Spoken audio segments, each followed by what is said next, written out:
Electric field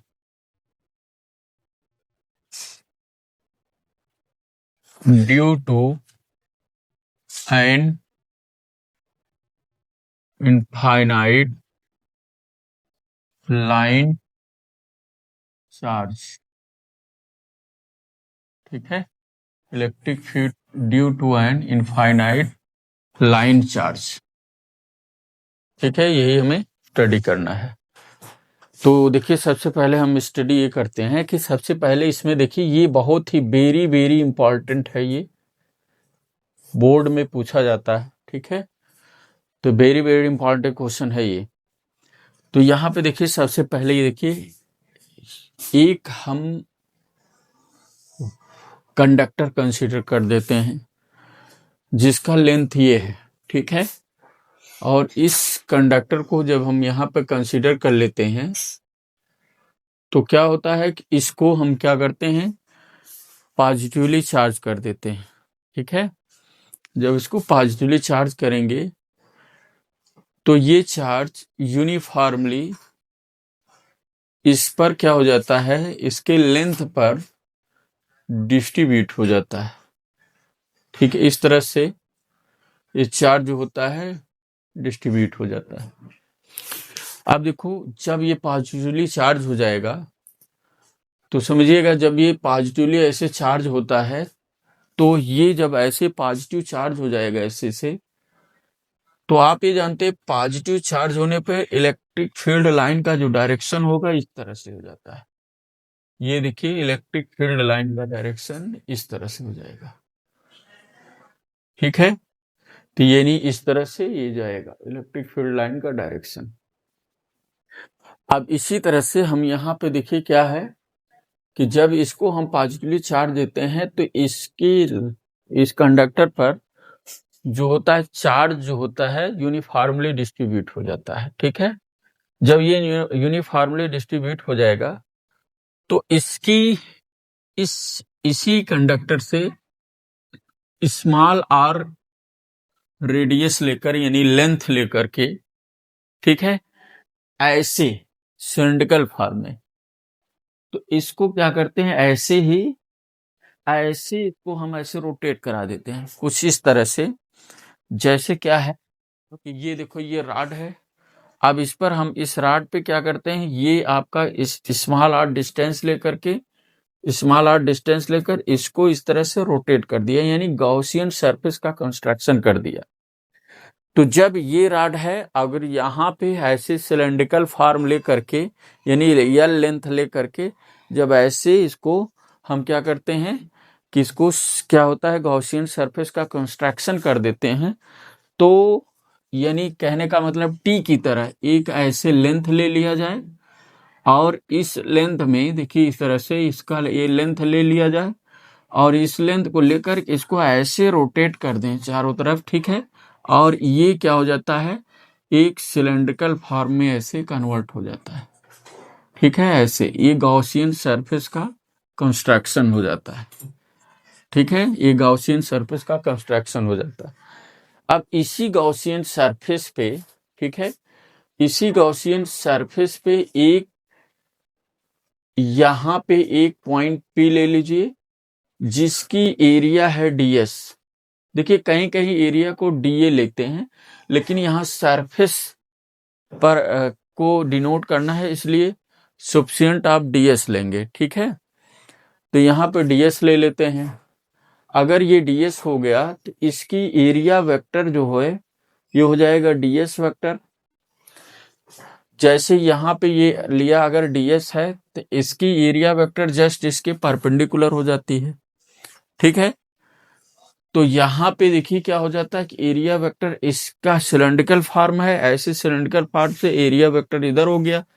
और electric field इस तरह से, देखिए जब इसको हम पॉजिटिवली चार्ज देते हैं तो इलेक्ट्रिक फील्ड ऐसे ऐसे ऐसे ऐसे ऊपर की तरफ हो जाती है। ठीक है, जब इलेक्ट्रिक फील्ड ऐसे जाएगी इस सरफेस से, ठीक है, तो क्या हो जाएगा कि इलेक्ट्रिक फील्ड ई वेक्टर का डायरेक्शन ds वेक्टर के डायरेक्शन में होगा। और ध्यान रखना है, जिसे electric field due to an infinite line charge क्यों कहा गया, क्योंकि इसकी लेंथ जो है इसको पॉजिटिव चार्ज दिए, इसकी लेंथ इतनी है और इसमें स्मॉल आर लेकर के गॉसियन सरफेस का ऐसे कंस्ट्रक्शन किया गया, तो क्या होगा, इस लेंथ के और इस लेंथ का कंपैरिजन किया जाए तो ये जो होता है इनफाइनाइट लेंथ का कहा जाता है। ठीक है, इसके में कंपैरिजन हो तो ये इनफाइनाइट लेंथ का कहा जाएगा। इसलिए electric field due to infinite line charge, जब इसको हम चार्ज कर देते हैं तो इलेक्ट्रिक फील्ड ऐसे निकलेगी। अब यहाँ पे अगर मान लो यहाँ कोई सरफेस कंसिडर करते हैं स्मॉल, इसकी एरिया ds होती, तो ये आपका ds vector electric field E vector के ऐसे परपेंडिकुलर हो जाएगा। ठीक है, और इनके बीच का डिग्री बनाएगा कितना भाई, 90 डिग्री। और यहां भी अगर हम ये सरफेस कंसीडर कर लें ds, तो एरिया वेक्टर इसका ds वेक्टर हो जाएगा जैसे परपेंडिकुलर, और इलेक्ट्रिक फील्ड ऐसे देखिए, इलेक्ट्रिक फील्ड का डायरेक्शन ई वेक्टर इधर होगा, तो यहां भी बना लेगा ये 90 डिग्री, और 90 डिग्री बनाने पे फ्लक्स जो होता है 0 हो जाता है। उसका रीजन क्या है, क्योंकि आप जानते हैं कि फाई इज इक्वल टू होता है ई एस कॉस थीटा। जब थीटा 90 डिग्री होगा तो फ्लक्स आपका हो जाएगा क्या, 0। कॉस 90 डिग्री की वैल्यू 0 हो जाएगी, तो यहाँ फ्लक्स 0, तो इसका मतलब फ्लक्स यहाँ पे 0 हो जाएगा, और ये फ्लक्स आपका जो पास करेगा यहाँ भी 0 हो जाएगा। अब बचेगा यही। ठीक है, और इधर देखिए एरिया यहाँ पे, इस पर हम देखिए स्मॉल, यहाँ पे फाइनाइट लाइन चार्ज, इसलिए लेंथ इसकी ऐसे, जब चार्ज देंगे तो चार्ज इस पर यूनिफॉर्मली डिस्ट्रीब्यूट हो जाता है।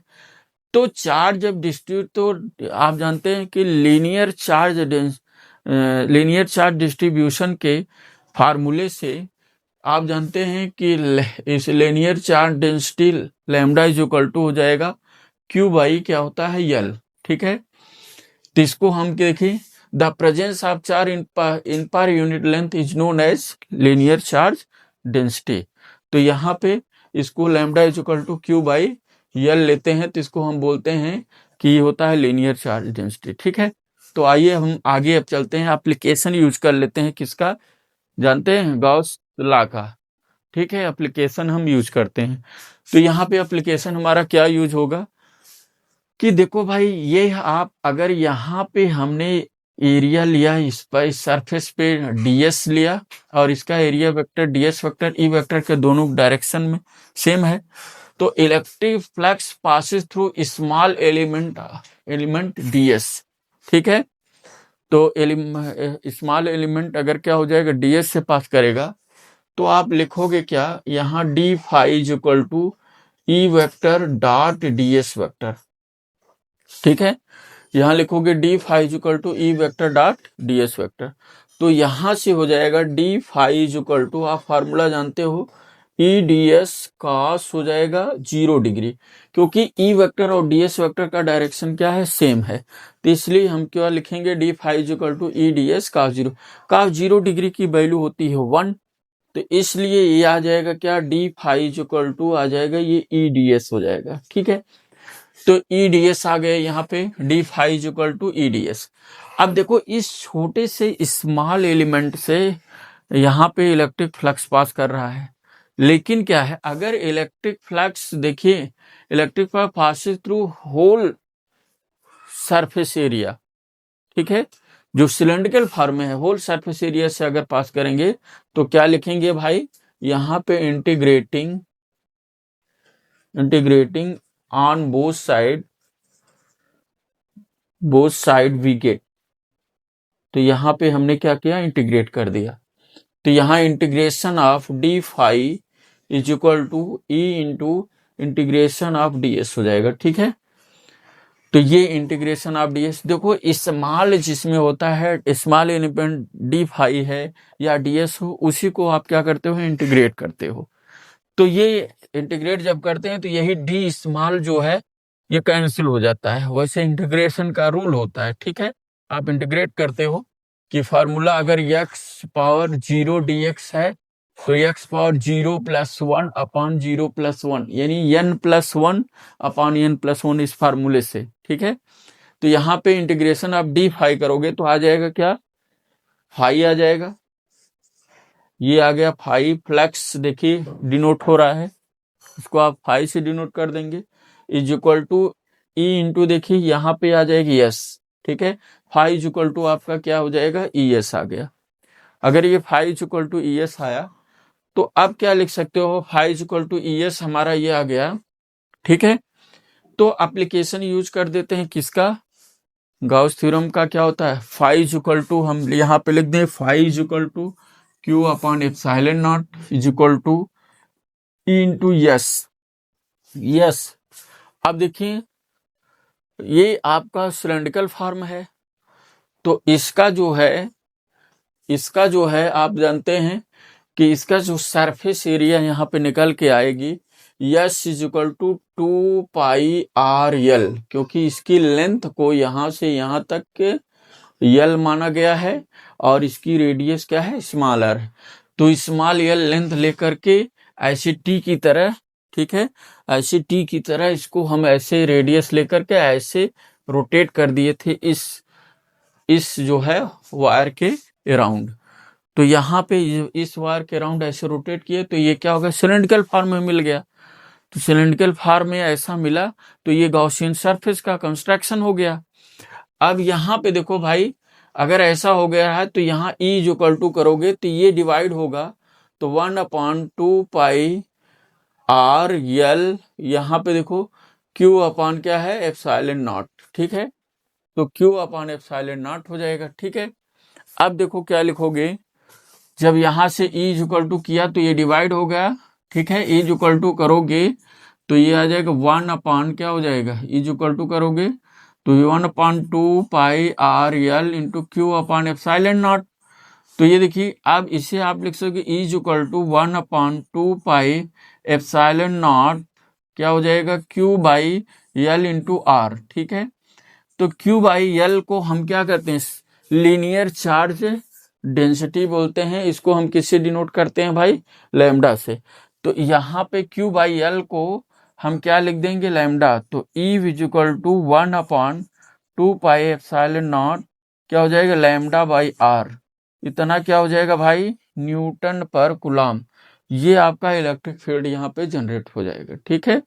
अब ये वैल्यू आ गई कितना, न्यूटन पर कूलम। अब यहाँ पे देखो, अगर इसको हम वेक्टर फॉर्म में लिखना चाहें, ठीक है, अगर इसको हम वेक्टर फॉर्म में लिखते हैं तो क्या होगा, अगर हम वेक्टर के फॉर्म में लिखते हैं तो आप जानते हो कि वेक्टर फॉर्म लिखेंगे R cap is equal to R vector upon R होता है, ठीक है। यूनिट वेक्टर का देखिए डिफिनेशन होती है कि जैसे आप पढ़े होंगे वेक्टर फॉर्म में, A cap is equal to A vector upon magnitude of A vector. तो यही जो मैग्नीट्यूड हट गया तो इसी को हम ए लिख देते हैं, तो अपॉन ए उसी फार्मूले का यहाँ यूज किया, R cap is equal to R vector upon R. तो इसको आप यही वैल्यू 1/r जब रखोगे, दिस इंप्लाइज दैट 1/r करोगे तो R vector divide R cap upon R vector हो जाएगा। इसी को जब हम वेक्टर फॉर्म में लिखेंगे तो E vector is equal to 1/2 pi epsilon naught क्या हो जाएगा, लैम्डा अपॉन क्या हो जाएगा, यहाँ पे 1/r की जगह यही हो गया लैम्डा अपॉन आर वेक्टर, यहाँ आर कैप कर दो, इतना आ जाएगा क्या भाई, न्यूटन पर कूलम, ठीक है। एक चीज और समझना है यहाँ पे, ये जैसे आर अगर हम ले लेते हैं, देखिए is equal to 1/2 pi epsilon naught lambda by R होता है, तो इलेक्ट्रिक फील्ड जो है इनवर्सली प्रोपोर्शनल टू क्या हो जाएगा, डिस्टेंस आर, किससे, आपका ये देखिए कंडक्टर से, जहां पे क्या किया गया है, उसका कंस्ट्रक्शन किया गया गॉसियन सरफेस का। तो इस पर अगर हम ग्राफ ड्रा करते हैं, जैसे यहाँ पे इलेक्ट्रिक फील्ड ई ले लें और यह इधर आर ले लें, तो इसका कुछ इस तरह से जो है ग्राफ मिलेगा, ठीक है। कहने का ये मतलब हुआ कि जैसे जैसे आपकी डिस्टेंस ज्यादा हो रही, देखिए इलेक्ट्रिक फील्ड कम हो जा रही है, यहाँ देखिए कम हो गई, फिर यहाँ पे देखो इलेक्ट्रिक फील्ड यहाँ आ गई। तो इस तरह से कुछ सिचुएशन इस तरह से आपके आ रहे हैं कि यहाँ पे आएगी, देखो इलेक्ट्रिक फील्ड जैसे डिस्टेंस कम हो रही, लेकिन यहाँ ओरिजिन से कुछ न कुछ डिस्टेंस होनी चाहिए, ठीक है। तो ये चीज है, तो यहाँ से ये वैल्यू आपका क्या हो जाएगा, आर को 0 नहीं लेंगे, ठीक ना। तो ये क्या होगा, तो इस तरह से यहाँ पे कम होता जाएगा, देखिए डिस्टेंस इसकी इलेक्ट्रिक फील्ड, जैसे डिस्टेंस बढ़ेगी इलेक्ट्रिक फील्ड देखो कम होती चली जाती है, क्योंकि इस एक्सिस पे हमने इलेक्ट्रिक फील्ड दिखाया है और इस एक्सिस पे हमने क्या दिखाया है, रेडियस आर दिया है। ठीक है, ये बहुत इंपॉर्टेंट क्वेश्चन है, इसको आप लोग पढ़ लीजिएगा। Okay, thanks.